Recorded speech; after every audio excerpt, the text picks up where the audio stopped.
Voy a tocar una pieza de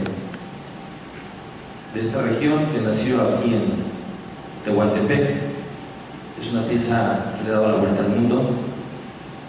Me he encontrado mucha gente de otros países que dicen que es de ahí. Esta pieza salió, como todos los sones del Istmo, aquí en esta ciudad de Tehuantepec, una de todos los sones. Y esta es una versión guitarrística a manera de recreo.